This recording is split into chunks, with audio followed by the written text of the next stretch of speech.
नमस्कार, आपण बघत आहात येस मराठी. आज आपण आहोत आपला नेता या सेक्शनमध्ये. स्वाभिमानी शेतकरी संघटनेचे प्रदेश अध्यक्ष संदीप जगताप सर यांना. संदीप जगताप सर हे सर्वसामान्य कुटुंबातील शेतकरी असून ते एका कॉलेजचे प्राध्यापक आहे व कवी देखील.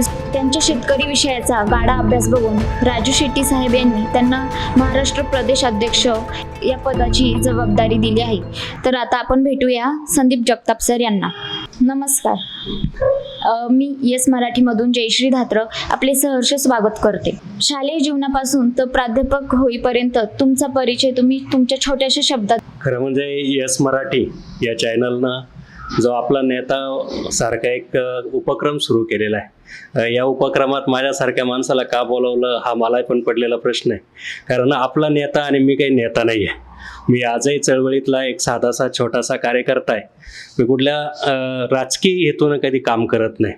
एका गावामध्ये, छोट्याशा चिंचखेडसारख्या गावामध्ये, जिथं वर्तमानपत्र वेळेवरती जेव्हा आम्ही शाळेत होतो तेव्हा येत नव्हतं, वाचनालय बंद पडलं होतं, तिथून सुरू झालेला प्रवास तर राज्याचा अध्यक्ष या पदापर्यंत आलेला प्रवास हा मी जेव्हा माझ्याकडेच पाठीमागे डोकावून बघतो तेव्हा कधी कधी मीच इतरांसारखा मी स्वतःला चिमटा घेऊन बघतो की हे खरं सत्य आहे का. कारण अशा कुटुंबातून मी आलोय की काही काळ असा होता की आम्हाला राहायला स्वतःचं घर सुद्धा नव्हतं. आई मजुरी करायची, वडील मजुरी करायचे. म्हणजे वडील कादवा कारखान्यावर सिजनल परमनंट होते. 2-3-4 महिने कारखाना चालायचा आणि उरलेल्या काळामध्ये वडील मजुरी करायचे. तिथून माझा हा सगळा प्रवास सुरू झाला. त्याच्यानंतर चिंचखेडमध्ये एक 1.25-2 एकर शेती, आणि ही शेती करत असताना मला शब्दांची कुठंतरी आवड लागली.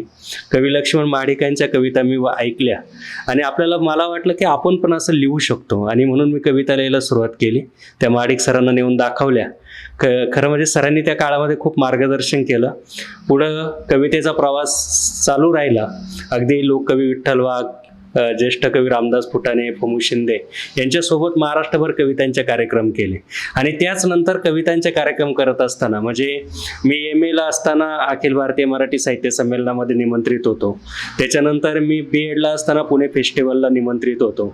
महाराष्ट्रामध्ये जे काही कवितेचं काही आहे त्याच्यामध्ये मला खूप कमी वयामध्ये चांगली प्रसिद्धी मिळाली असं मला वाटतं. आणि नंतर असं वाटायला लागलं की आपण ज्या शेतकऱ्यांचं लिहितो त्या शेतकऱ्यांसाठी सुद्धा आपण काहीतरी केलं पाहिजे. त्याच दरम्यान 2017ला ऐतिहासिक असा शेतकरी संप झाला, आणि त्या ऐतिहासिक शेतकरी संपामध्ये एक माझी छोटीशी कविता होती. ती कविता अनेकांनी TV चॅनलवरून सांगितली, त्याच्यानंतर गावागावामध्ये प्रचार करताना सांगितली. आणि नंतर मला वाटायला लागले की माझी कविता जर एखादं आंदोलन उभं करत असेल तर त्या आंदोलनात आपण का जाऊ नये. आणि म्हणून पुणतांब्यापासून सुरू झालेलं जे शेतकरी संपाचं आंदोलन होतं त्याची पहिली ग्रामसभा चिंचखेडमध्ये आम्ही घेतली. त्याच्यानंतर आमचे मित्र गंगाधर निखाडे आणि दिंडोरी तालुक्यातले अनेक युवक एकत्र आले, आणि दिंडोरी तालुक्याने एक मेळावा इथंच लखमापूर फाट्याच्या लॉन्सला घेतला, आणि पुणतांब्याचं आंदोलन खऱ्या अर्थानं पुढे नेण्याचं काम दिंडोरी तालुक्यातून, चिंचखेडमधून आणि या नाशिक जिल्ह्यातून पुढं केलं. आणि त्या 2017च्या ऐतिहासिक शेतकरी संपामध्ये मी अग्रभागी राहिलो. पुढं तो संप फुटला. त्याच्यानंतरही 8-10 दिवस आपण ते आंदोलन चालवलं. ते आंदोलन संपलं 2017चं. आणि त्याच्यानंतर असं वाटायला लागलं की एक चळवळीची त्या काळामध्ये आवड लागली. आपण शेतकऱ्यांसाठी काहीतरी केलं पाहिजे ही ऊर्जा मनामध्ये निर्माण झाली. आणि मग आता पुढं काय करायचं. याच काळामध्ये मी अगदी रघुनाथ दादा पाटलांपासून बच्चू भाऊंपर्यंत, राजू शेट्टी साहेबांपर्यंत आम्ही अनेक नेत्यांना या आंदोलनाच्या दरम्यान भेटलो होतो. आणि मग वाटायला लागले की आता आपण कुठल्या तरी शेतकरी चळवळीमध्ये सक्रिय पुढं गेलं पाहिजे. आणि मग त्यात सगळ्यात चांगला माणूस कोण वाटला आम्हाला. म्हणजे सगळेच नेते मोठे चांगले, परंतु जो समजून घेईल, आपलासा वाटेल, ज्याच्यामध्ये नेता म्हणून असं काही वेगळं रसायन नाही, तो स्वतःला आजही कार्यकर्ता समजतो, असा एकदम साधा माणूस कोण आहे, परंतु प्रचंड उंची असणारा माणूस कोण आहे, याचा शोध जेव्हा मी माझ्या मनात घेतला तेव्हा माझ्या डोळ्यासमोर एकच नाव आलं, ते म्हणजे राजू शेट्टींचं होतं. आणि मग राजू शेट्टी साहेबांना मी फोन केला आणि साहेबांना सांगितलं की साहेब, आपण शेतकरी संपाच्या काळामध्ये भेटलो. ते मला ओळखायला पण लागले होते. माझी नोटबंदीची कविता पण त्यांच्यापर्यंत पोहोचली होती. मग म्हटलं सर, साहेब मला तुमच्यासोबत काम करायचं आहे. साहेब म्हटले तुमचं स्वागत आहे. पण मी म्हटलं साहेब, तो एक अट माझी आहे की त्या काळात राजू शेट्टी साहेबांनी स्वाभिमानी शेतकरी संघटनेनं भाजपला सपोर्ट केलेला होता. ते NDA मध्ये होते आणि मी साहेबांना स्पष्टपणे सांगितलं की साहेब, जोपर्यंत तुम्ही भाजपसोबत आहात तोपर्यंत मी संघटनेत येणार नाही. अरे साहेब हसले, ते म्हणे तुमची इच्छा लवकरच पूर्ण होईल. कारण शेतकरी संप हा भाजप विरुद्ध त्या सगळ्या पक्षांविरुद्ध झाला होता आणि आपण परत त्यांच्या बरोबर जायचं म्हणजे कुठंतरी आपली वैचारिक तडजोड आहे. आता त्यावेळेस आपल्याला मला फार कळत होतं असतला भागने, पण मी असं बोललो. त्याच्यानंतर साहेबांनी पुण्यामध्ये एक पत्रकार परिषद घेतली आणि त्यांनी आम्ही भाजप सरकारमधून बाहेर पडतोय असं जाहीर केलं आणि त्या सायंकाळी मला फोन केला. मला म्हटले की तुमच्या मनाजोगतं झालेलं आहे, आता तुम्हाला आमच्यासोबत काम करायला काही हरकत नाही. त्याच्यानंतर मी कोठूर इथे एक शेतकरी मेळावा झाला. त्या शेतकरी मेळाव्यामध्ये प्रवेश केला. खरं म्हणजे त्याचा पण एक भारीच रोमांचकारी किस्सा आहे. जेव्हा आम्ही संघटनेत जाणार होतो त्या काळामध्ये दिंडोरी तालुक्यातले गंगाभाऊ वगैरे अशी बरेच मोठी फळी संघटनेमध्ये जाणार होतं. पण राजकीय अपरिपक्वता काय असते, आम्ही सगळ्यांना सांगत फिरलो काय आम्ही संघटनेत जाणार आहे. मग इथल्या काही राजकीय नेत्यांचे धाबे दणाणले आणि दिंडोरी तालुक्यामध्ये एक नवीन राजकीय पर्याय निर्माण होतो की काय, आणि असे पर्याय कुठलेही प्रस्थापित पुढारी तयार होऊ देत नाही. मग आमच्याबरोबर जेवढे होते तेवढ्यांची त्यांनी यादी केली आणि त्यांच्या घरी जाऊ ते सगळे थांबवले. अगदी गंगाभाऊंना सुद्धा शेवटच्या रात्री थांबवलं गेलं आणि मी एकटाच शिल्लक राहिलो. मग मी राजू शेट्टी साहेबांना फोन केला. म्हटलं साहेब, खरं म्हणजे जी माणसं काम करणारी होती, मी तर एक साधा शिक्षक आहे, मी कवी आहे, मी तर काही तुमच्या उपयोगाचा नाही, परंतु जी रस्त्यावरती उतरून काम करू शकले असते, ज्यांच्याकडे संघटन आहे, ती सगळीच माणसं थांबली. आता मी तुमच्या काही उपयोगाचा नाही, त्याच्यामुळे मी उद्या काही प्रवेश करत नाही. राजू शेट्टी साहेब म्हटले, हा अनुभव सगळीकडे आहे. जे प्रस्थापित असतात ते कधीच आपल्याकडे येत नाही. संघटनेत येणारे, चळवळीत येणारे सगळे विस्थापित असतात आणि मला फक्त तुमची गरज आहे. बाकी मी तुम्हाला कधी विचारणार नाही की तुमच्या पाठीमागे किती कार्यकर्ते, तुमच्याकडे कोणत्या प्रकारची गाडी आहे, तुमच्याकडे कुठल्या संस्था आहे, मी कधी तुम्हाला विचारणार नाही. तुम्ही काळजी करू नका, तुम्ही प्रवेश करा. दुसऱ्या दिवशी मी प्रवेश केला. अर्थात माझ्या प्रवेशाला ही सगळीच मंडळी उपस्थित होती मित्र म्हणून, पण ते संघटनेमध्ये सक्रिय आले नाही. त्याच्यानंतर मला अगदी 5व्या दिवशी या जिल्ह्याचं पक्षाचं जिल्हा अध्यक्ष केलं आणि 6व्या दिवशी पोलीस माझ्या घराच्या बाहेर उभे होते, कारण त्याच काळात एक आंदोलन सुरू झालं होतं. म्हणजे हे सगळं नवीन होतं. म्हणजे एका कवीनं, शिक्षकानं पोलीस पाहिलं तरी घाबरणारा माणूस, आणि बाहेर जर पोलिसांच्या गाड्या उभ्या राहायला लागल्या, रात्री 12-1ला मला गुप्तचरचे फोन यायला लागले, वेगवेगळ्या पोलीस स्टेशनचे फोन यायला लागले. त्याच काळात हंसराज ओडगोले साहेबांनी, त्यावेळेस ते युवाचे प्रदेशाध्यक्ष होते, नाशिकमध्ये एक PWDला आंदोलन केलं होतं. पहिल्यांदाच आम्हाला गाडीत घालून दिलं. म्हणजे मला तर बाकीचे म्हणत होते तू कोण इकडं आला म्हणून, आणि मलाही वाटत होतं की आपण हे कशामध्ये सापडलोय. परंतु नंतर ती सवय होत गेली. देऊला कार्यकारिणी झाली. मी राजू शेट्टी साहेबांना म्हटलं, माझा पहिला जिल्हा अध्यक्षपदाचा राजीनामा घ्या, मी कार्यकर्ता म्हणून काम करेन. साहेब हसले. साहेबांना माहित होतं की हा एक शिक्षक आहे, हा कवी आहे, याला एवढं लवकर सहज झपावणारा नाही. 6 महिन्यामध्ये मी जिल्हा अध्यक्षपदाचा राजीनामा दिला. साहेबांनी तो स्वीकारला. परंतु त्याच कार्यकारिणीमध्ये त्यांनी मला न विचारता सांगितलं की तुमच्या आवडीचं एक काम आता संघटनेचं मी देतोय, आणि त्यानंतर मला त्यांनी 6 महिन्यानंतर जिल्हाध्यक्षाचं पदाचा राजीनामा घेऊन मला राज्याचा प्रवक्ता केला. म्हणजे त्यांनी सांगितलं आता फक्त TV समोर बोलायचं आहे, फक्त चॅनलला माहिती द्यायची आहे, वर्तमानपत्रातून व्यक्त व्हायचं आहे, याच्या पुढे काही काम नाही आहे, तुमच्या आवडीचं काय आहे. त्याच्यानंतर पुढे 1.5-2 वर्षानंतर राज्य प्रवक्ता ह्या पदानंतर पुन्हा राज्य कार्यकारिणी बरखास्त झाली. पहिला मेसेज मी टाकला, कारण मी डेंगून आजारी होतो, हॉस्पिटलमध्ये होतो, आणि सोलापूरला माझ्या मतानं साहेबांनी राज्य कार्यकारिणी घेतली होती आणि तिथं जाहीर केलं की स्वाभिमानीची राज्य कार्यकारिणी बरखास्त केलेली. मी TV वरती बातमी बघितली की स्वाभिमानीची राज्य कार्यकारिणी बरखास्त झाली. मी पहिली पोस्ट माझ्या फेसबुकला टाकली की माझ्या आता राजू शेट्टी साहेबांनी स्वाभिमानी शेतकरी संघटनेची राज्य कार्यकारिणी बरखास्त केलेली. आता माझ्याकडे राज्याचं प्रवक्ता पद नाही, पण मी स्वाभिमानीचा कार्यकर्ता म्हणून आहे. त्याच्यानंतर आजारातून मी बाहेर पडलो, कोल्हापूरला गेलो. नंतर साहेबांना आम्ही जरा अर्ध्या महाराष्ट्राचा दौरा केला आणि शेवटी जाताना साहेब मला म्हटले की थोडी मोठी जबाबदारी घ्यायची तयारी ठेवा. काय जबाबदारी होती मला माहिती नाही. मला वाटलं होतं त्याच काळामध्ये थोडेसे आमच्या हंसराज ओडगुले साहेब आणि संघटनेमध्ये जरा मतभेद निर्माण झाले होते. मला वाटलं फार झालं तर फारच मोठीच झाली तर एक युवा आघाडीची राज्याच्या अध्यक्षपदाची जबाबदारी आपल्याकडे येऊ शकते. बाकी पुढे मी काही विचार केला नव्हता. परंतु शिर्डीला जी राज्य कार्यकारिणी झाली तेव्हा मी सगळ्यात शेवटच्या लाईनला बसलेलो होतो आणि शेवटच्या लाईनमधल्या एका कार्यकर्त्याला उचलून राजू शेट्टी साहेबांनी राज्याचा अध्यक्ष केला. म्हणजे हा जो प्रवास आहे हा अगदी घर नसणाऱ्या कुटुंबापासून, मजुरी करणाऱ्या आईपासून, सिजनल परमनंट कारखान्यात काम करणाऱ्या 4 महिन्याच्या नोकरी असणाऱ्या बापाच्या पगारापासून तर राज्याच्या अध्यक्षपर्यंतचा जरी हा प्रवास मोठा वाटत असला तरी तो आर्थिकदृष्ट्या आणि राजकीयदृष्ट्या मोठा नाही. हा सामाजिकदृष्ट्या निश्चितपणे मोठा आहे. आणि याच्या पाठीमागे मला एकच गोष्ट वाटते की तुम्ही जे काम करता ते जर जीव ओतून काम केलं तर निश्चितपणे याला यश म्हणत नाही, परंतु एक एक पाऊल पुढे आपल्याला जाता येतं. धन्यवाद साहेब. आज आपल्यासोबत दिंडोरी तालुक्यातील प्रतिनिधी अशोक निकम सर आहे. यांचेही काही प्रश्न आहे ते सुद्धा आपण बघूया. स्वाभिमानी शेतकरी संघटनेचे राज्यभर ऊस दराबाबत आंदोलन चालू असते. मात्र आपल्या नाशिक जिल्ह्यात तुम्ही ज्या तालुक्यात राहता त्या तालुक्यात तुमच्या जवळच काजवा कारखाना आहे, मात्र येथे तुमचे कधी आंदोलन होताना दिसत नाही. नाही, स्वाभिमानी शेतकरी संघटना पश्चिम महाराष्ट्रामध्ये मोठी झाली. तिला ऊस उत्पादक शेतकऱ्यांनीच मोठं केलं हे सत्य आहे. नाशिक जिल्ह्यामध्ये आता आपला दिंडोरी तालुक्याचाच विषय घेतला तर दिंडोरी तालुक्यामध्ये आंदोलनं झाली नाही असं नाही. म्हणजे दिंडोरी तालुक्यात पण कादवा कारखान्यावरती आपण 2 दिवस कारखाना बंद केला होता. त्याचप्रमाणे FRP पेक्षा अधिक भाव जास्त द्यावा याच्यासाठी मोठ्या प्रमाणामध्ये आपण तिथं आंदोलन केलं होतं. त्याच्यावरती अनेक चर्चा झाली होती. अगदी इथल्या सन्माननीय चेअरमन साहेबांनी मी सांगितलेला नफा हा जनरल मिटिंगला जरा वेगळ्या पद्धतीनं सांगितला, फुगून सांगितला, असं लेखी पत्रसुद्धा दिलं होतं. कारण आपण 70-30च्या फॉर्म्युल्यानुसार त्यांनी 7.5 कोटी रुपये एकदा नफा सांगितला होता आणि आपण म्हटलं होतं मग 70-30च्या फॉर्म्युल्यानुसार 30% कारखान्याचे आणि 70% ऊस उत्पादकांचे ते पैसे आम्हाला द्या. त्यावेळेस चेअरमन साहेबांनी सांगितलं की तो नफा जरी तसा सांगितलं तर तरी प्रत्यक्षात तसा नफा नव्हता. आता दुसरा प्रश्न असा आहे की नाशिक जिल्ह्यामध्ये ऊसाच्या बाबतीमध्ये आपल्याला का जास्त अग्रेसिव्ह भूमिका घेता आली नाही. याचं कारण मधल्या काळामध्ये एकमेव कादवा सहकारी साखर कारखाना सुरू होता. नाशिक जिल्ह्यातले सगळे साखर कारखाने बंद पडले होते. रानवड साखर कारखाना सुरू करण्यासाठी सगळ्यात जास्त स्वाभिमानीनं प्रयत्न केले. म्हणजे अगदी आंदोलन करण्यापासून 8-8 दिवस आम्ही निफाड तहसीलच्या बाहेर झोपलो.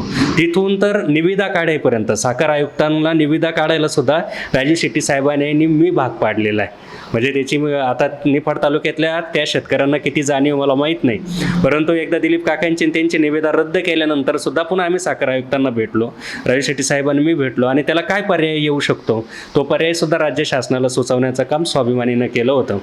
दुसरी गोष्ट, एकच साखर कारखाना सुरू असल्यामुळे इथले ऊस उत्पादक शेतकऱ्यांचं म्हणणं असं होतं की तुम्ही आहे तो चालू कारखान्यामध्ये तरी जास्त आडकाठी आणू नका. दुसरी गोष्ट, कादवानं टप्प्याटप्प्यानं का असेना पण FRP क्लिअर केलेल्या होत्या. फक्त टप्प्यानं करतात ही चुकीची गोष्ट आहे. खरं एकरकमी FRP दिली पाहिजे, परंतु एकच कारखाना चालू असल्यामुळे आपल्याला इथं जास्त बांधता येत नव्हतं कारण शेतकऱ्यांची सहानुभूती त्यांच्या बाजूनं होती. पश्चिम महाराष्ट्रामध्ये राजू शेट्टी साहेबांच्या मतदारसंघामध्ये 32 साखर कारखाने आहे साधारणतः, म्हणजे त्यांच्या लोकसभेच्या कार्यक्षेत्रामध्ये. आणि 32 साखर कारखान्यांपैकी फक्त 4च साखर कारखाने खाजगी आहे, उरलेले 28 सहकारी आहे. तिथं चळवळ बळकट आहे. तिथले शेतकरी चळवळीच्या पाठीशी उभे राहतात. आजही तिथं 3,000 रुपये सरासरी कुठली म्हणजे वजावट न करता, तोडणी वाहतूक वजा न करता 3,000 रुपयाचा भाव मिळालेला आहे. तरी देखील राजू शेट्टी साहेबांनी मागच्या वर्षीच्या FRP प्लस 400 रुपये मागण्यासाठी 522 किलोमीटरची यात्रा सुरू केली. त्याचा समारोप येत्या 7 तारखेला ऊस परिषदेच्या निमित्तानं आहे. तिथं 3,000 रुपये भाव मिळून सुद्धा शेतकरी अजून 400 रुपये मागच्या वर्षीचे मागताय कारण तिथं चळवळ बळकट आहे. आपल्या नाशिक जिल्ह्यामध्ये काय झालेलं आहे की आपल्याकडं मिक्स क्रॉप आहे. म्हणजे मी तर नेहमी सांगत असतो की आता जसे धर्म पूर्वी महत्त्वाचे होते त्याच्यानंतर जाती महत्त्वाच्या आहे. शेतकऱ्यांमध्ये अजून एक नवीन जात आली, ती पिकनियाई जात आली. म्हणजे जेव्हा आम्ही कांद्यासाठी बांधतो तेव्हा द्राक्षवाले शांत असतात, ऊसावाले शांत असतात. आम्ही टोमॅटोसाठी बांधतो तेव्हा कांद्यावालेही शांत, द्राक्षावाले म्हणतात आमचा काही संबंध नाही. म्हणजे इथं जी मिक्स क्रॉप असल्यामुळं एका पिकाचा प्रश्न घेऊन उतरलं की आता टोमॅटोसाठी आम्ही रस्त्यावर उतरलो, कांद्यासाठी रस्त्यावर उतरलो, जेव्हा ऊसासाठी उतरतो तेव्हा बाकीचे शेतकरी सपोर्ट करत नाही. आणि त्याच्यामुळे इथं चळवळ वाढत नाही. खरं म्हणजे राजू शेट्टी साहेब स्वतः सांगतात की नाशिक जिल्ह्यापासून आम्ही चळवळ शिकलेलो आहे. इथं माधव खंडराव मोरे, माधव तात्या बोरस्ते, इथं प्रल्हाद काका या सगळ्यांनी ही चळवळ मोठी केली. शरद जोशी साहेबांना खरं पाठबळ जर कोणी दिलं होतं ते नाशिक जिल्ह्याने दिलं होतं, परंतु त्याच्यानंतर नाशिक जिल्ह्यामध्ये चळवळीत निश्चितपणे क्षीण होत गेली. याचं कारण नाशिकमधला शेतकरी सदन होत गेला आणि त्याला चळवळीची गरज नाही असा त्याचा गैरसमज व्हायला लागला. आता परत त्याला चळवळीची अपेक्षा लागायला लागली, कारण आता द्राक्षाची वाईट अवस्था आहे, कांद्याची वाईट अवस्था आहे, टोमॅटो आणि भाजीपाल्याचे रेट पडले आणि ऊसाला आता तुलनेनं म्हणजे कादवा सहकारी साखर कारखाना इतके दिवस सांगत होता की आम्ही उत्तर महाराष्ट्रातला सगळ्यात जास्त भाव देतो. आता ते सांगायला लागले नाशिक जिल्ह्यातला आम्ही सगळ्यात जास्त भाव देतो. काही दिवसानं ते असंही सांगतील की तालुक्यातला आम्ही सगळ्यात जास्त भाव देतो. म्हणजे आता हा विरोधाभास निर्माण व्हायला लागलेला आहे. जेव्हा लोकांचा पाठिंबा चळवळीला मिळतो तेव्हा चळवळ मोठे होते. कुठला नेता चळवळ मोठी करत नाही. याला जोडून एक प्रश्न आहे. पश्चिम महाराष्ट्रात संघटनेचं काम मोठ्या प्रमाणात आहे, संघटना वाढलेली आहे, पण तुम्ही प्रदेशाध्यक्ष असतानाही नाशिक जिल्ह्यात संघटना का वाढली नाही? नाशिक जिल्ह्यामध्ये संघटना वाढली नाही असं नाही म्हणता येणार. नाशिक जिल्ह्यामध्ये आज सगळ्यात जास्त शेतकऱ्यांच्या प्रश्नावरती जर कोणी भांडत असेल तर ती स्वाभिमानीच भांडते. इतर संघटना तर तुम्हाला कुठेही दिसणार सुद्धा नाही. आता संघटना वाढणं म्हणजे त्याला दोन कारण आहे. राजू शेट्टी साहेब पहिल्यांदा जिल्हा परिषदेचे सदस्य झाले, त्याच वेळेस त्याच लोकांनी त्यांना आमदार केलं. आमदार असतानाच त्यांना दोनदा खासदार केलं. जेव्हा एखाद्या चळवळीला राजकीय आश्रय मिळतो तेव्हा ती चळवळ आपोआप वाढत जाते. आता दिंडोरी अशा तालुक्यामध्ये मी आहे का तिथं सगळ्या राखीव जागा आहे, म्हणजे तिथं मी साधा ग्रामपंचायतचा सरपंच पण होऊ शकत नाही. दुसरी गोष्ट, पश्चिम महाराष्ट्रातल्या शेतकऱ्यांची मानसिकता चळवळीला सढळ हातानं मदत करण्याची. आपल्या नाशिक जिल्ह्यामधला कुठलाही माणूस फक्त कामापुरता जवळ येतो. काम झालं की संघटनेला विसरून जातं, नंतर म्हणतो आमचा नेता महत्त्वाचा, आमचा पक्ष महत्त्वाचा. पश्चिम महाराष्ट्रामध्ये तुम्हाला तसं चित्र दिसणार नाही. पश्चिम महाराष्ट्रामध्ये चळवळीला सगळ्यात जास्त महत्त्व दिलं जातं आणि अर्थात ती पेरणी करण्यामध्ये राजू शेट्टी साहेब यशस्वी झाले. माझ्यासारखा छोटा कार्यकर्ता अजून तेवढा यशस्वी झाला नाही, हे मी माझं अपयश निश्चितपणे मानतो. पंजाब हरियाणाचा शेतकरी एकत्र आला व 2 वर्ष दिल्लीच्या दरवाज्यात जाऊन बसला. प्रमाणात महाराष्ट्रात शेतकऱ्याची एकजूट नाही, याचे कारण काय? पंजाब हरियाणाचा शेतकरी एकत्र आला, त्याच्यामध्ये जी पहिली कोऑर्डिनेट टीम होती म्हणजे VM सिंग साहेब आणि त्याचे मुख्य समन्वयक राजू शेट्टी साहेब होते. आपल्या माहितीसाठी म्हणजे ते जे आंदोलन सुरू केले त्याचे मुख्य समन्वयक राजू शेट्टी साहेब होते. तिसऱ्या मिटिंगहून परत येत असतानाच साहेबांना कोरोना झाला आणि कोरोनामध्ये ते अत्यंत वाईट अवस्थेमध्ये ॲडमिट झाले. म्हणजे राजू शेट्टी साहेबांची दयनीय अवस्था झाली होती. त्याच्यानंतर राजू शेट्टी साहेबांना काही दिवस बाहेर पडता आलं नाही, पण त्यामध्ये स्वाभिमानीची मुख्य भूमिका होती. त्याच्यानंतर आम्ही 2 ट्रेन भरून त्या आंदोलनाला पण गेलो होतो. त्या आंदोलनामध्ये सक्रिय स्वाभिमानी शेतकरी संघटना होती. 2 ट्रेन नेण्याचं काम स्वाभिमानीनं दिल्लीपर्यंत केलेलं आहे. आता दुसरा मुद्दा तुमचा जो आहे की तिथला शेतकरी एकत्र येतो आणि महाराष्ट्रातला शेतकरी एकत्र येत नाही, तर काही प्रमाणामध्ये ते सत्य आहे. म्हणजे पश्चिम महाराष्ट्रात जर तुम्ही पाहिलं तर आजही ऊसाचा शेतकरी एकत्र येतो, परंतु उर्वरित महाराष्ट्रामध्ये तितकी शेतकऱ्यांची एकजूट नाही. याचं कारण असं आहे की शेतकऱ्यांमध्ये जात, धर्म आणि पिकं याच्यावरून वर्गवारी आहे. आपल्याला जात महत्त्वाची वाटतं, धर्म महत्त्वाचं वाटतं, त्याच्यानंतर पीक पद्धती महत्त्वाची वाटते आणि आता पुन्हा एक चौथा प्रॉब्लेम सुरू झालेला आहे शेतकऱ्यांमध्ये, तो पक्ष. म्हणजे आपण मेलो तर चालेल पण आपला नेता जगला पाहिजे. ही जी आता शेतकऱ्यांच्या उपाशी शेतकऱ्यांची जी भूमिका आहे ना, ही निश्चितपणे चळवळीला घातक आहे. आता तुम्ही पंजाबचा विषय काढला म्हणून तुम्हाला सांगतो की पंजाबचं आंदोलन इतका दिवस कसं चाललं. आम्ही अनेकदा गेलेलो आहे त्या आंदोलनामध्ये, स्वाभिमानी सतत सहभागी होते.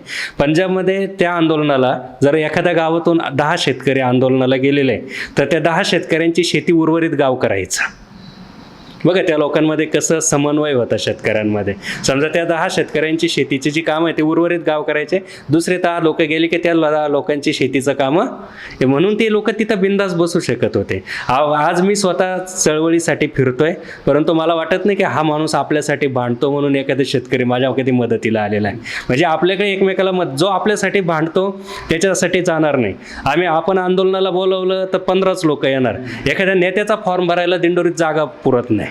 म्हणजे जे आपल्याला लुटतात त्यांच्या पाठीमागं आणि जे आपल्यासाठी लढतात त्यांच्याकडे दुर्लक्ष करण्याची भूमिका आपल्याकडे आहे. आणि ही भूमिका बदलत नाही तोपर्यंत चळवळ मोठी होत नाही. याचा अर्थ समजून घ्या, याच्यात त्या नेत्यांचा काही फायदा तोटा नाही, याच्यात शेतकऱ्यांचा तोटा आहे. म्हणून चळवळ मोठी झाली पाहिजे, त्याच्यासाठी चळवळीला योगदान देणारी माणसं पुढे आली पाहिजे. मराठा आरक्षणाबद्दल तुमची काय भूमिका आहे? आता उपोषण चालू आहे त्याबद्दल. जरांगे पाटलांच्या गावामध्ये जेव्हा लाठीचार्ज झाला, त्याच्यानंतर वणीमध्ये पहिला रस्ता रोको आपल्या नाशिक जिल्ह्यामध्ये झाला, त्याच्यात मी अग्रभागी होतो. म्हणजे स्वाभिमानी शेतकरी संघटनेचा प्रदेशाध्यक्ष म्हणूनच मी त्याच्यात सहभागी झालो होतो. आता मी स्वतः मराठा आहे, त्याच्यानंतर स्वाभिमानी शेतकरी संघटनेमधले सगळे पदाधिकारी, बहुतांश पदाधिकारी हे मराठा समाजातून येतात आणि त्यामुळे मराठा समाजाच्या पूर्ण पाठीशी स्वाभिमानी शेतकरी संघटना आहे. केवळ आम्ही रस्त्यावरतीच आंदोलनं केली मराठा आरक्षणासाठी असं नव्हे, तर स्वतः जरांगे पाटील साहेबांना भेटायला राजू शेट्टी साहेब स्वतः गेले होते आणि तिथे जाऊन याला खुलं समर्थन स्वाभिमानी शेतकरी संघटनेनं केलेलं आहे. मराठा समाजाला त्यांचा न्याय हक्क मिळाला पाहिजे, स्वाभिमानीची भूमिका आहे. खरं पण मूळ प्रश्न काय आहे ते आज मराठा समाज काय इतका अस्वस्थ आहे हे पण समजून घेतलं पाहिजे. सगळ्यात महत्त्वाचं आहे की मराठा समाजातले बहुतांश समाज हा शेती करतो आणि शेती उद्ध्वस्त झाल्यामुळे आज आम्हाला आरक्षणाची गरज वाटायला लागलेली आहे. आणि म्हणून शेतकऱ्यांचे प्रश्न आणि समाजाचे प्रश्न हे एकच प्रश्न आहे. त्यामुळे मराठा समाजाला आमचं संपूर्ण पाठिंबा आहे, समर्थन आहे. स्वाभिमानी शेतकरी संघटनेचे 1-2 जिल्हे सोडले तर सक्रिय राजकारणात जास्ती सक्रिय नाही. तर नाशिक जिल्ह्यात आगामी काळात तुमची भूमिका काय असणार? स्वाभिमानी शेतकरी संघटना महाराष्ट्रातल्या 4-5 जिल्ह्यांमध्ये निश्चितपणे राजकीय भूमिका त्यांची प्रामुख्यानं किंवा प्रमुख आहे. म्हणजे पश्चिम महाराष्ट्रामध्ये कोल्हापूर, सातारा, सांगलीमध्ये स्वाभिमानी शेतकरी संघटना जी भूमिका घेते त्याच बाजूनं निकाल येतात, हे सत्य आहे. दुसरी गोष्ट, मराठवाड्यात आणि विदर्भात पण काही जिल्ह्यांमध्ये स्वाभिमानीची भूमिका निर्णायक आहे. आता तुम्ही म्हणता की उर्वरित महाराष्ट्रामध्ये खरं म्हणजे चळवळीमध्ये येणारा प्रत्येक कार्यकर्ता हा फाटका कार्यकर्ता असतो, त्याच्याकडे फार काही नसतंच आणि जे काही आहे तो तर शेतकऱ्यांसाठी आंदोलनांसाठीच खर्ची घालतो. दुसरी गोष्ट, रस्त्यावरती लढताना, लोकांसाठी लढताना स्वतःच्या कुटुंबाकडं, व्यवसायाकडे, शेतीकडे दुर्लक्ष होतं आणि तो फाटका कार्यकर्ता अधिक फाटत जातो. आता सध्याची राजकीय परिस्थिती तुम्ही जर पाहिली तर ग्रामपंचायतीचं इलेक्शन लढायचं म्हटलं तरी 2-5 लाख रुपये लागतात. तेव्हा आमदारकी लढायची असेल, खासदारकी लढायची असेल तर आमच्याकडं साधं बॅनर लावणे एवढे तर पैसे मिळायला पाहिजे ना. पश्चिम महाराष्ट्रामध्ये शेतकरी पुढे येतात, राजू शेट्टी साहेबांना आणि तिथल्या चळवळीला मदत करतात. उर्वरित महाराष्ट्रामध्ये तसं चित्र अजून दिसत नाही. ज्या दिवशी प्रामाणिक, निष्ठावान, आपल्यासाठी काम करणाऱ्या लोकांना स्वीकारण्याची भूमिका जनतेची होईल त्या दिवशी स्वाभिमानीचे लोक हिंमत करतील. नाहीतर एखादा फाटका कार्यकर्ता जर निवडणुकीला उभा राहिला आणि तो 2-5 लाख रुपयाला जर बुडाला तर तो तर बुडलच, पण चळवळ घेऊन बुडल, ही भीती आम्हाला अनेक ठिकाणी दिसते. म्हणून आम्ही जिथं शक्य नाही तिथं आम्ही चळवळीतल्या कार्यकर्त्यांचा बळी देत नाही, परंतु कोणाच्या बाजूनं गेलं पाहिजे याची भूमिका मात्र स्वाभिमानी निश्चितपणे घेते आणि ती भूमिका आम्ही भविष्यात पण घेणार. शेतकऱ्यांना काय संदेश द्याल व सरकारकडे 3 मागण्या मांडायची वेळ आली तर तुमच्या प्रमुख 3 मागण्या कोणत्या असतील? शेतकऱ्यांना सल्ला द्यावा एवढा मी मोठा निश्चितपणे नाही, परंतु चळवळ जिवंत राहिली पाहिजे, शेतकऱ्यांचा दबाव गट निर्माण झाला पाहिजे. कारण एखादा साखर कारखानदार कुठंच रस्त्यावरती लढत नाही तरी साखर कारखानदारांचं म्हणणं सरकार ऐकतं. बिझनेसमन लॉबी जी मोठ्या प्रमाणातली ती कुठं रस्त्यावर लढत नाही तरी त्यांचं ऐकतं, कारण त्यांची एकी आहे आणि ते आपला प्रभाव निर्माण करतात, ते पैशाच्या माध्यमातून करतात. फाटक्या तुटक्या सामान्य माणसाकडे काय हत्यार आहे तर लोकशाहीनं दिलेलं मतांचं हत्यार आहे. तुम्ही एकत्र या, दबाव गट निर्माण करा, आमचं ऐकणार नसेल तर आम्ही हे सरकार उलथवून दाखवू शकतो, अशी भूमिका घेण्याची गरज आज प्रत्येक सामान्य माणसाला आहे. शेतकऱ्यांना तीच विनंती करेल की चळवळीच्या पाठीशी उभे राहा, चांगल्या माणसांच्या पाठीशी उभे राहा, राजकीय बळी पडू नका. पक्ष आपल्याला काही देत नाही, त्याच्यापेक्षा चळवळ आपल्याला उद्याचा प्रश्न सोडवू शकते, त्याच्यामुळे ते पाठीशी उभं राहिलं पाहिजे. दुसरी गोष्ट, सरकारकडे काय मागाल तर सरकारकडे आम्ही तेच मागतो की जेवढा घाम आमचा मातीमध्ये पडतो तेवढा तरी दाम आम्हाला मिळाला पाहिजे आणि घामा एवढा दाम मिळाला तर सगळेच प्रश्न सुटतील. त्याच्यापुढे काही भीक मागण्याची गरज आम्हाला आहे असं मला वाटत नाही. त्याच्यामुळे शेतीसाठी पाणी आणि पिकलेल्या शेतमालाला भाव एवढ्याच 2 महत्त्वाच्या गोष्टी आहेत. तुम्ही शेतकरी संघटनेचे प्रदेशाध्यक्ष आहात, त्याचप्रमाणे तुम्ही एक ज्येष्ठ आणि ग्रामीण कवी आहे. तर तुमची एखादी कविता शेतकऱ्यांबद्दलची आमच्या प्रेक्षकांना जर ऐकवली तर बरं होईल. कविता खूप आहे, पण मला जी कविता वाटते की चळवळीतल्या माणसांसाठी, का आता किती दिवस आपण भीक मागायचं, किती दिवस आपण रडत बसायचं, तर आता लढण्यासाठी आपण रस्त्यावर आलं पाहिजे आणि ती भूमिका नवी पिढी घेते आहे असं मला वाटतं. त्या विषयाच्या एक 5-6 ओळी अशा आहे की आता आमच्या डोक्यात पुस्तकं पेटवत आहेत मशाली, कुळीत उडीत पेरला वावरात तरी क्रांतीचीच उगवतात गाणी, गळून पडताय हातातले टाळ, मुठी होत आहे भाले, नासलेल्या रक्ताचे कदाचित उद्या वाहतील नदी नाले. आता आमचा जथा निघालाय भुकेचे बॅनर खांद्यावर घेऊन, दिल्लीच्या तख्ताला आव्हान द्यायला, फास घेऊन मरण्यापेक्षा लढता लढता सरणावर जायला, फास घेऊन मरण्यापेक्षा लढता लढता सरणावर जायला. धन्यवाद सर, तुम्ही तुमचा मोलाचा वेळ आपल्या येस मराठीला दिल्याबद्दल आपली पुरी टीम तुमचा आभार मानते. खाली दिलेल्या लिंकवर यूट्यूबवर जाऊन सबस्क्राईब करा, तसेच आमच्या फेसबुक येथे फॉलो करा.